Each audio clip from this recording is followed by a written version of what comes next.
dugsiyada Daarul Culuum Primary School. Bismillah, Assalamu alaikum warahmatullahi wabarakatuh. Kusoo dhawaada dugsiga Daarul Culuum Primary School. Anigoo ah macallimada Soomaaliga, Macallin Hiba Cabdillaahi Maxamed. Waxa aan maanta dhigan doonaa casharka Soomaaliga ee fasalka 8aad magac qarsoon. Intaynaan casharkan maanta aynaan sharxin, waxaan dib ugu yara noqon doonaa casharkii hore ee inoo socday ee ahaa dhismaha afka cutubkii 6aad. Waxaan hore u soo baranay magaca qaybihiisa, magacoo loo qaybin jiray laba, magac guud iyo magac gaar. Haddana waxaan soo qaadanay magaca guud oo u kala baxayay laba, magac muuqda iyo magac qarsoon. Hore waxaan soo dhiganay magacii muuqda. Maanta markaa waxaan ka bilaabi doonaa insha Allah magaca qarsoon.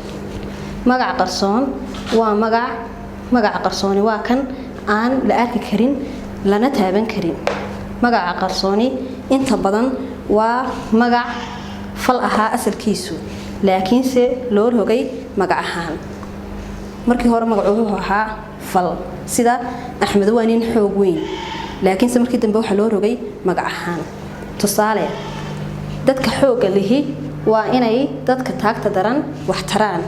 Halkan magaca qarsooni ku jira waxa weeyaan dadka xoogga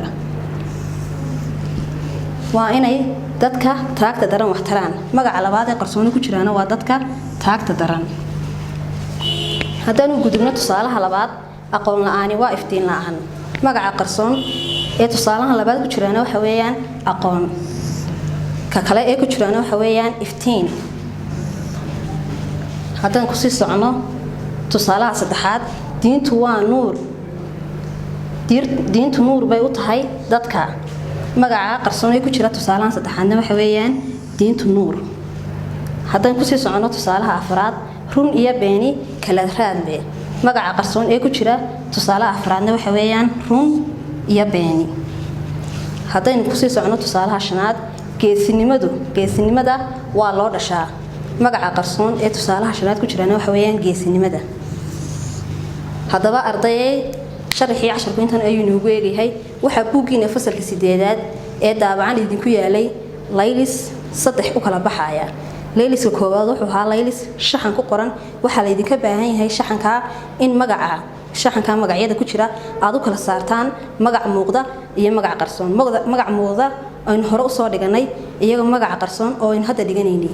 Waxa kale loo idinka baahan yahay sheekada buugiina ku taala inaad hoosta ka soo xariiqdaan oo aad ka soo saartaan magacyada qarsoon ee ku jira. Insha Allah wixii inta ka dambeeyana waxa weeyaan weydiimaha iyo layliska ku qoran maxay buugiina oo aad ka soo jawaabtaan idinkoo insha Allah ku soo diri doona group WhatsApp keeni aynu lahaynay laylisada idinkaga ururinay. Waxaan insha Allah ku gabagabeynayaa casharku intaas maanta waxaan ku gabagabeynayaa insha Allah fariinta caafimaad ee ah farxasha gurigiina jooga insha Allah.